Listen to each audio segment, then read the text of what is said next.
Marami po tayong services na nandito ngayon. And of course, sa mga may planong magbuntis, meron din tayong mga special programs. Murang panganganak sa St. Paul, normal deliveries, and CS. Ayan. Ano lang siya, magkano lang 8,000 pesos. Manganak ka na ng normal. Sa St. Paul pa yon. And of course, CS, I think 38,000. Ayan. CS po yun, 38,000. Hindi ka gagastos ng 100,000. Sa St. Paul ka na. So mag-inquire kayo later on sa ating mga staff. Meron tayong mga flyers dyan.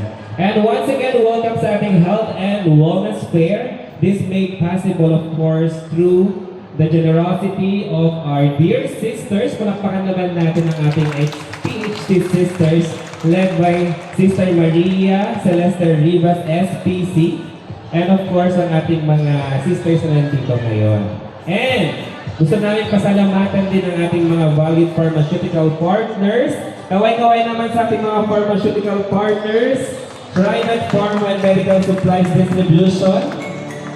MSRY Enterprises. MRB Pharma Distributor. Belex Pharma International Incorporated. Unilab Incorporated. Pathway Drug.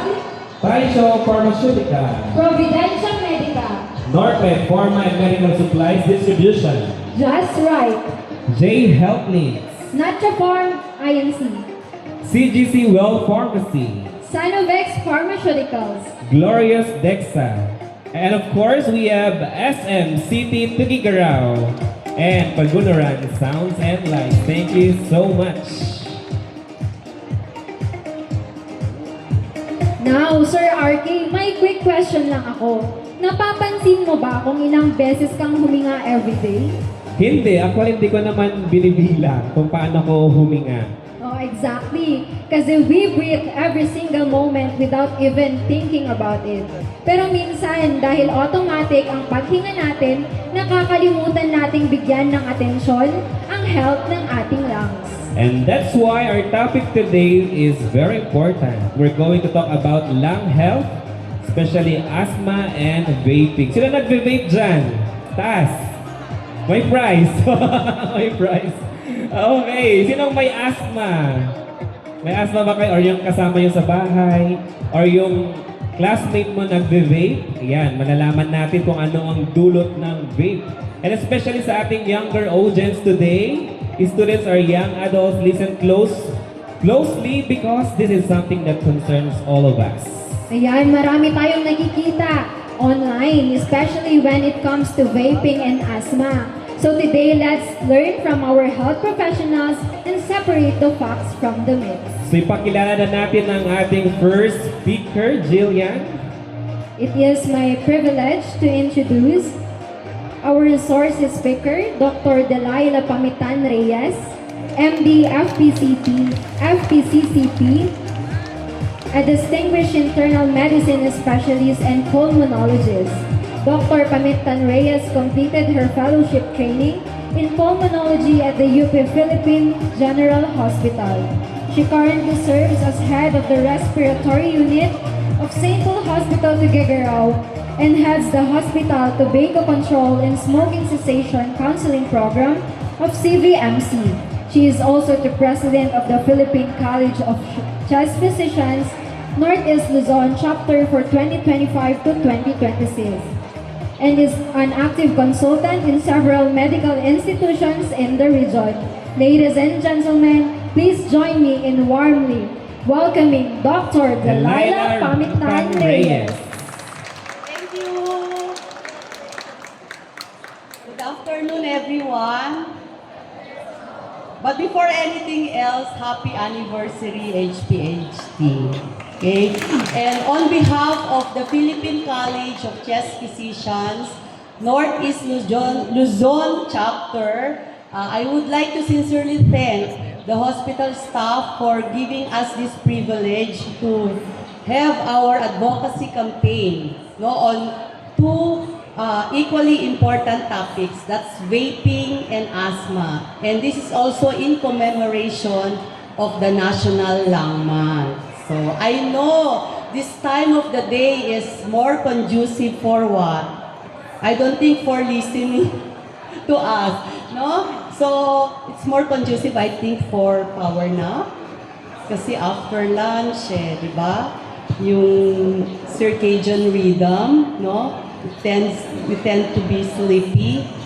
Okay, so that's a challenge for us. So, gusto ko may stimulate ang mga dopamine levels ninyo. Ano ba yung dopamine? What? Oh, happy hormones. Okay? So, to start the session, we'll have a fun game. Okay? Tingnan natin. Did you scan the QR codes?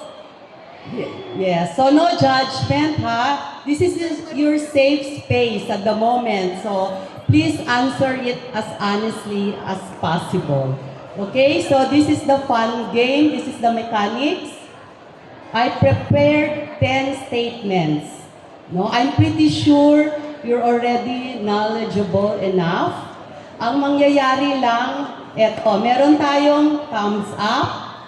Ibig sabihin, the statement is correct, it's true, it's fact, it's based on science. Natawa na siya. And then this one, down. So, ibig sabihin, the opposite.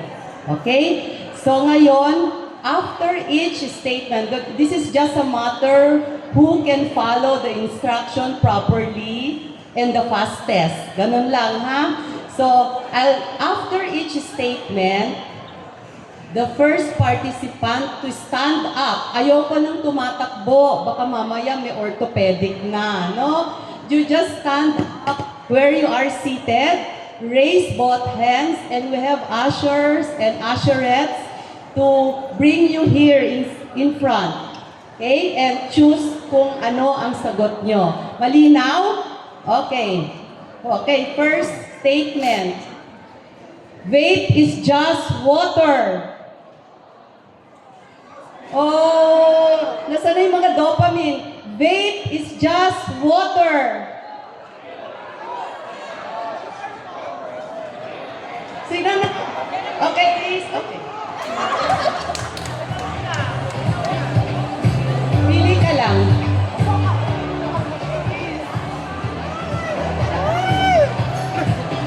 Okay. Sorry. Flavored vape juice is harmless. Sige, pili lang kayo. Isa lang.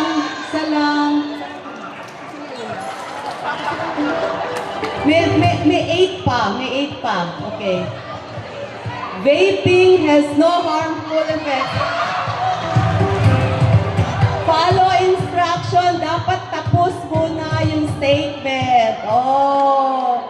Alam nyo na lahat ito, no? Kung sino lang yung makakapag-follow correctly.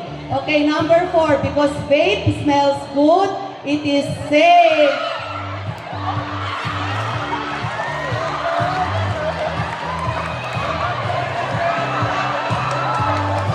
See? Dapat you follow instruction properly and correctly, di ba?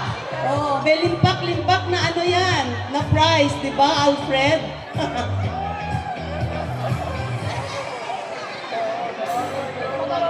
Young people cannot... Oh, hindi pa tapos. Young people cannot get addicted to vaping.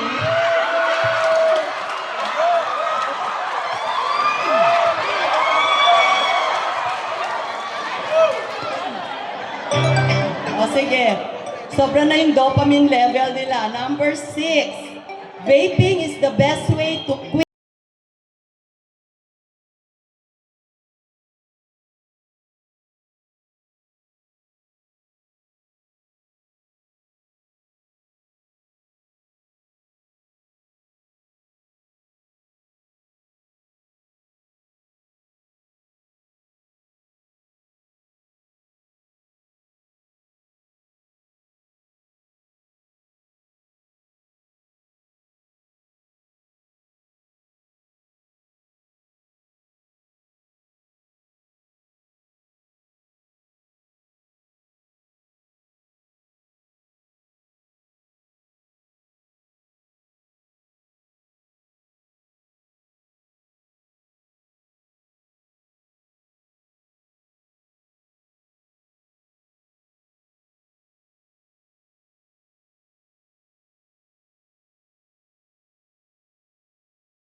Okay, thank you.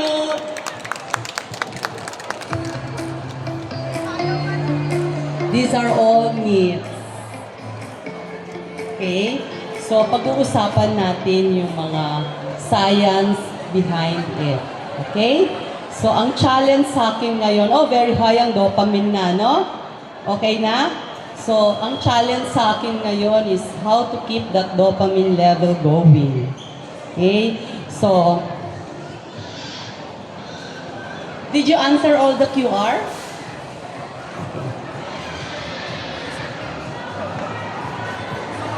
So, ito, makinig. Isa sa bawat 7 Pinoy, edad 13 hanggang 15, ay nagbe-vape na or exposed to e-cigarette. Okay? 13 to 15. Okay? At 3% of global vapers ay ating kababayan. And according to World Health Organization, ang ating statistic is high and alarming. Okay? So, ngayon, isi-share ko naman sa inyo ang ating sariling syudad. Okay? Kasi, before, we used to bring this campaign among high school students. That was before the pandemic. But the surveys we got were frustrating. More than 50% of them are already exposed with the vice or with the novel product we call e-cigarette. No? So, starting last year, we went to the younger population. That is grade 5 and grade 6. So that's why ang flagship, ang tawag dun sa aming campaign is School Buzz Beat the Vape. So grade 5 and grade 6 ito. So we did it last June kasi ang June is National No Smoking Month. So lahat ng central schools ng city and other 2 public schools plus 2 private schools in Santiago, ito yung aming quick survey. Grade 5 and grade 6. And look,